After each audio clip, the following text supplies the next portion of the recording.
Law 9. Win through your actions, never through argument.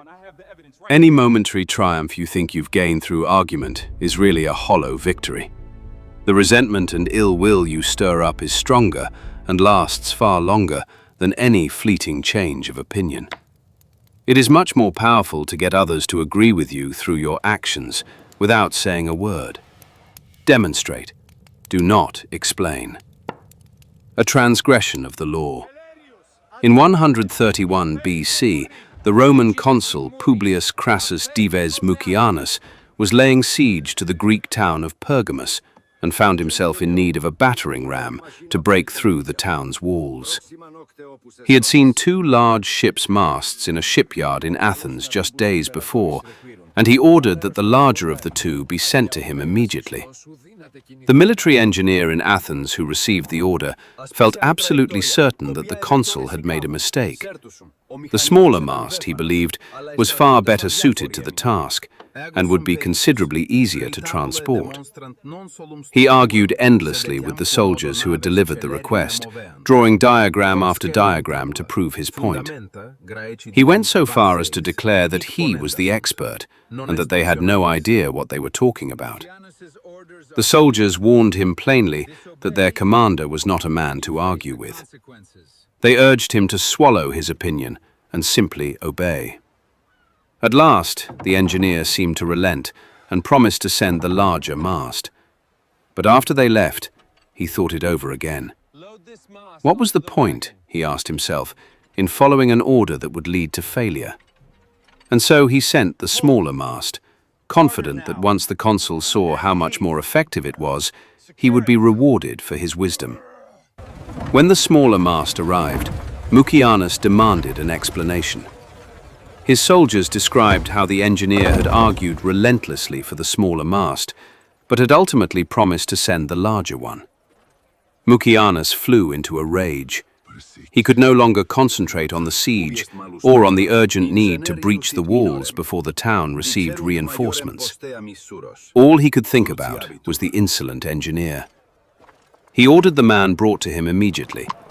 The engineer arrived a few days later and, undaunted, gladly explained his reasoning one more time, using the same arguments he had already made with the soldiers. He insisted it was wise to defer to experts in these matters and assured the consul that if he only tried the battering ram that had been sent, he would not regret it. Mucianus let him finish. Then he had the engineer stripped naked before his soldiers, flogged and beaten with rods until he was dead. Interpretation. The engineer, whose name history has not bothered to record, had spent his entire life designing masts and structural supports. He was widely respected as the finest engineer in a city that had long excelled in that science. And he was right. A smaller ram would move faster and strike with greater concentrated force. Larger is not always better. Surely, he thought, the consul would follow the logic. Surely reason and diagrams would prevail over ignorance. He was the quintessential arguer, a type found everywhere among us. The arguer fails to understand that words are never neutral. By arguing with a superior, he implicitly questions the intelligence of someone more powerful than himself. He also fails to read the person he's dealing with. Since every man believes he is right, and words rarely convince him otherwise, the arguer's reasoning falls on deaf ears. When cornered, he only presses harder, digging his own grave with every word. Once he has made the other person feel belittled or inferior, even the eloquence of Socrates could not save the situation.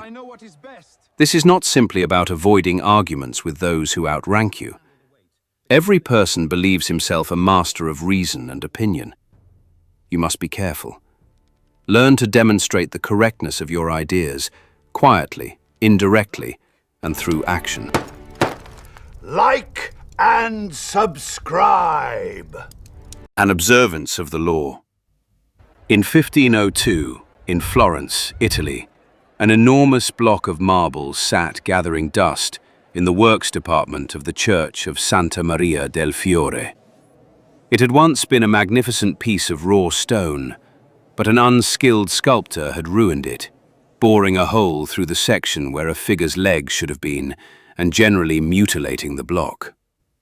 Florence's mayor, Piero Soderini, had briefly considered commissioning Leonardo da Vinci or another master to attempt a rescue, but had given up. Everyone agreed the stone was beyond saving, and so it sat in the dark halls of the church, a monument to wasted money and wasted potential. That was how things stood until a group of Florentine friends of the great Michelangelo decided to write to the artist, who was then living in Rome. He alone, they believed, might be able to do something with the marble, which, despite its damage, remained magnificent raw material. Michelangelo traveled to Florence, examined the stone carefully, and concluded that he could indeed carve a remarkable figure from it, provided he adapted the pose to work around the mutilation. Soderini argued that it was a waste of time, that no one could salvage such a disaster.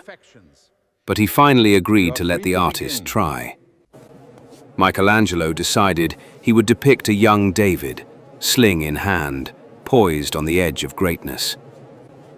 Weeks later, as Michelangelo was applying the final touches, Soderini entered the studio. Fancying himself something of a connoisseur, he studied the towering work in silence. Then he delivered his verdict. The statue was magnificent, he said, but the nose, in his judgment, was too large. Michelangelo immediately understood the problem. Soderini was standing directly beneath the giant figure, far too close to see it properly. He had no perspective. But rather than say a word, Michelangelo simply gestured for Soderini to follow him up the scaffolding. Once they had climbed up near the nose, Michelangelo picked up his chisel and quietly gathered a small handful of marble dust that lay scattered across the planks.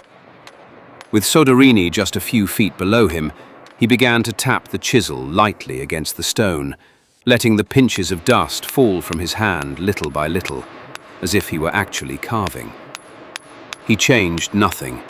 He altered not a single line of the nose.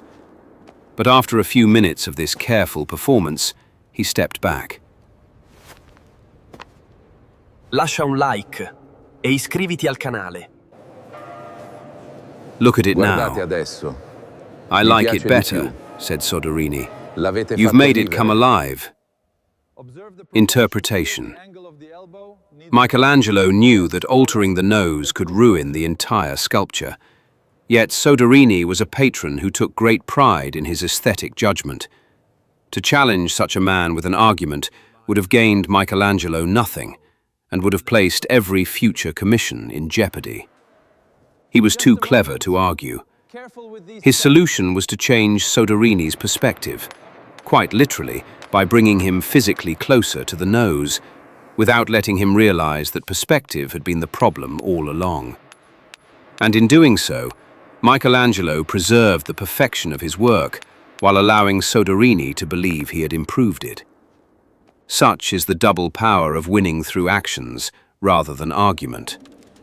No one is offended, and your point is proven completely.